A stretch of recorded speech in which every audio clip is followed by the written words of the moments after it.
Bonjour Alexis Corbière. Bonjour Patrick.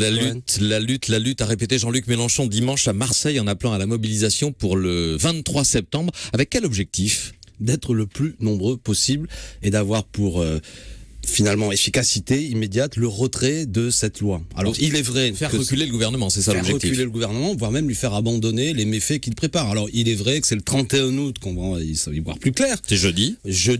Vous mais n'en attendez rien de ces ordonnances et du détail, du moins, contenu. La raison, le caractère raisonnable des gens que nous sommes nous amène à dire clairement, on va pas mentir aux Français, ce qui se prépare est un mauvais coup porté. C'est en gros un affaiblissement du code du travail. Voilà, sans doute, le gouvernement veut faciliter les licenciements. Il veut plafonner les indemnités chômage, notamment pour les licenciements abusifs, réduire le droit des organisations syndicales et finalement, mais ce barbarisme, mais les gens en ont entendu parler, inverser la hiérarchie des normes. C'est-à-dire qu'un accord d'entreprise, même s'il est moins bon que le code du travail, que la loi nationale, pourra éventuellement s'imposer.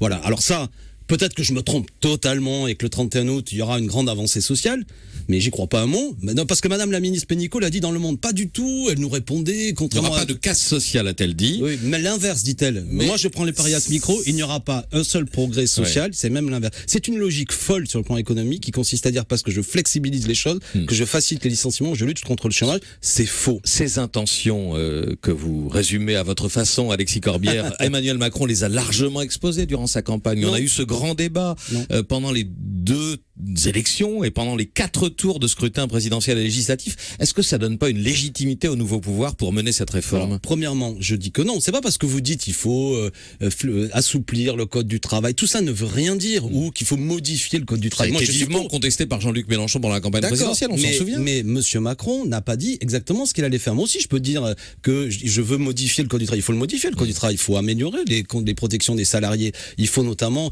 au sein de l'entreprise, en finir avec ces rémunérations folles pour les hauts salaires parfois dans des grands groupes et le blocage des salaires. Enfin, on peut discuter, mais il n'y a pas eu. C'est pas vrai que Monsieur Macron a mené campagne en disant je vais faciliter les licenciements, je vais plafonner les indemnités chômage pour les licenciements abusifs. Vous l'aviez accusé de vouloir faire ça déjà. Certes, mais lui ne l'a pas dit. Bon. Et deuxièmement, je dis à ce micro, attention, bien sûr, Monsieur Macron a été élu président de la République. Je ne conteste pas le fait qu'il le soit, mais je lui ai même dit d'ailleurs de vive voix une fois. Vous voyez, je suis quand même à l'occasion d'une émission de radio. J'ai dit attention, c'est pas parce que vous avez eu au premier tour 24% des électeurs exprimé, c'est-à-dire 18% des inscrits, et deuxièmement à l'occasion des élections législatives, un score qui tourne, là je parle au niveau des électeurs inscrits, autour de 14%, que vous avez une assise majoritaire dans le pays qui vous permet de toucher à quelque chose d'aussi sensible que le code du travail. Et donc il y a une méthode que je qualifie de brutale qui a été utilisée, celle des ordonnances. Moi je lui dis, Monsieur Macron, faites un référendum là-dessus puisque vous êtes aussi à l'aise. Et je ne crois pas que majoritairement les Français soient d'accord avec ce projet qui ressemble fort, on s'en en avait déjà parlé en d'autres lieux,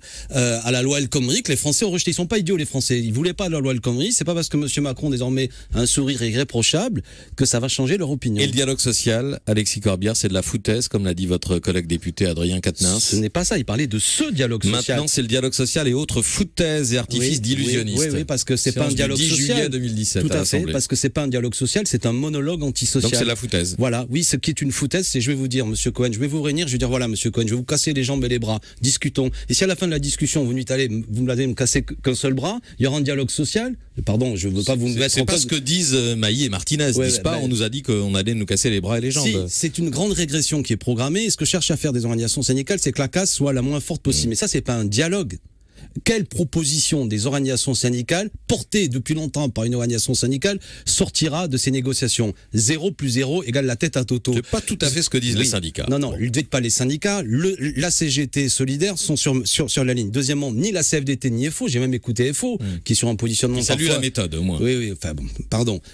À l'heure actuelle, FO cherche à limiter la casse. Et par ailleurs, je veux pas, parce que je connais aussi Jean-Claude Mailly, mais ça crée tout de même un grand trouble dans l'organisation. Et je ne crois pas que le CCN de Force Ouvrière donne un accord total avec ce que fait son secrétaire général. Jean-Claude Mailly pourrait être minoritaire au sein de son propre syndicat. Moi, je vois beaucoup de responsables syndicaux qui ne sont pas exactement sur la même ligne. Mais on en vient à la raison du 23, peut-être vous allez me poser la question comme ça. Oui, le 23, et pourquoi pas le 12. J'ai pas entendu Jean-Luc Mélenchon à Marseille appeler à la mobilisation pour le 12, qui est la journée d'action de la CGT, de Sud et de l'UNEF contre la réforme du travail. Je manifesterai le 12, nous serons nombreux, Jean-Luc aussi sera là, ou à Marseille, ou ailleurs, c'est pas le sujet, on l'a dit, répétez, le 12 est là. Mais précisément, vous on vient d'en mobilisez parler. pour le 23, oui. mais pas pour le 12. Non, si, moi le 12, j'appelle à ce micro, les amis, si vous m'écoutez, que vous êtes salarié, répondez à l'appel des organisations syndicales. Ouais. Mais moi, je fais de la politique, et on vient d'en parler. Je ne veux pas aussi, vous voyez, les organisations syndicales, pour certaines, ont des positionnements qui peuvent être différents. Le syndicat appelle en semaine à une journée de grève à manifester. Moi, je fais de la politique.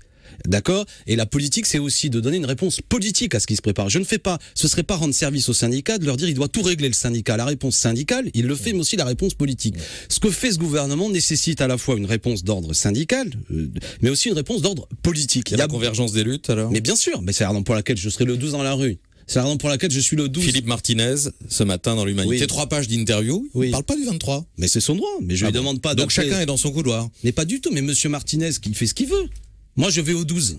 D'accord? Je demande pas à Martinez en disant je vais au 12 à condition que tu viennes au 23. Mais par contre, le 23, il y aura de la politique.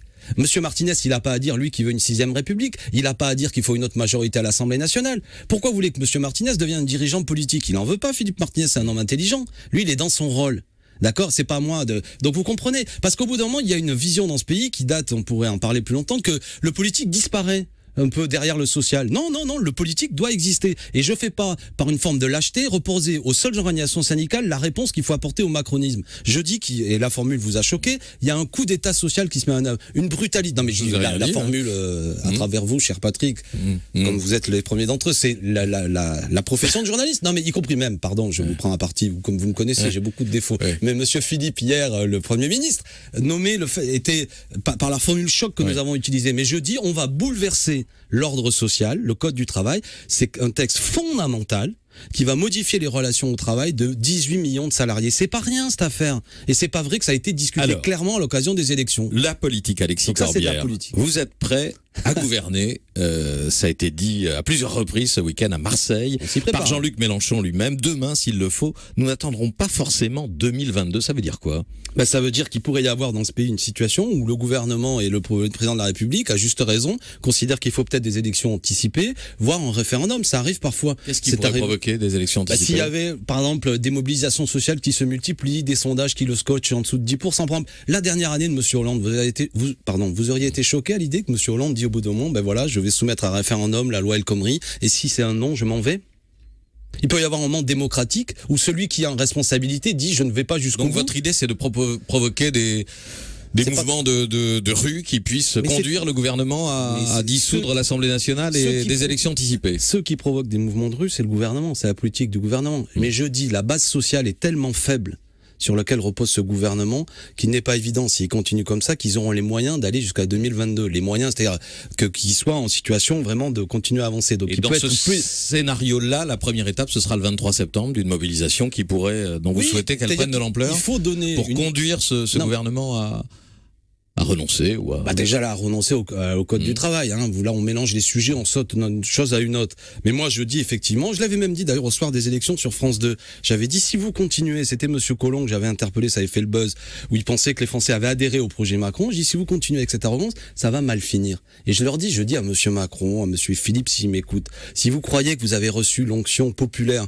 pour remettre en cause le code du travail, vous vous trompez et ça va mal finir. Les Français ne voulaient pas de la loi El Khomri, ils ne voulaient pas de Monsieur Hollande, de Monsieur Valls, ils ne voudront pas plus de Monsieur Philippe, Madame Pénicaud, Monsieur Macron, si vous menez la même politique. Ils ont été portés au pouvoir pour une impression de changement, ils font l'inverse. Donc voilà ce que je dis. Le souverain, c'est le peuple en dernière analyse. Voilà. Et si effectivement, ils continuent à violenter le peuple, il y a peut-être les conditions, mais c'est pas moi. C'est prononcé 4 fois, encore une fois, je le répète, au printemps, lors de mais 4 avec tours d'élection. Un électeur sur 2 qui n'est pas allé voter, il faut le voir. Mais l'abstention, ça vaut pour tout le monde, y compris pour vous. Mais ça vaut pour moi. Il y a pas. Mais c'est vraiment pour laquelle, cher Patrick Cohen, est d'accord que il y a des choses qui sont plus ou moins importantes. Le code du travail, c'est fondamental. On n'y touche pas un peu par ordonnance en faisant quelques réunions avec des organisations syndicales dont plus de la moitié vous disent d'ailleurs qu'ils n'en veulent pas. Ça pourrait être soumis à référendum. Pourquoi ils ont peur du peuple? On est d'accord avec cette idée? Tiens, je profite du micro. Monsieur Macron, Monsieur Philippe, soumettez votre réforme à référendum. Au Venezuela, Alexis Corbière, ce sont vos amis qui gouvernent? Expression utilisée par Jean-Luc Mélenchon samedi. C'est indiscutablement un gouvernement qui est l'héritier de ce qu'avait fait Hugo Chavez, qui avait profité à partir de la fin des années 90, début 2000, qui était un bouleversement total dans la vie du Venezuela, d'utiliser la manne pétrolière pour faire reculer l'analphabétisme, l'accès à la santé, etc. Donc il y a une œuvre sociale, que vous le vouliez ou non, qui a été réalisée au Venezuela. Qui n'est pas dévoyée aujourd'hui. On peut discuter du fait qu'il y a une situation difficile. De toute façon, le fond du problème là-bas, c'est les 2/3 du prix du baril du pétrole qui s'est effondré, l'économie vénézuélienne qui est trop restée mono-centrée autour de la question du pétrole et qui est en grande difficulté. Ça, c'est une évidence. C'est une évidence qu'aujourd'hui, une situation sociale en danger. Mais la pointe sur l'opposition aujourd'hui, c'est que personne on peut être critique vis-à-vis du pouvoir de Maduro, mais ce qui mène l'opposition, c'est une droite et une extrême droite qui, elle, veut remettre en cause l'œuvre sociale.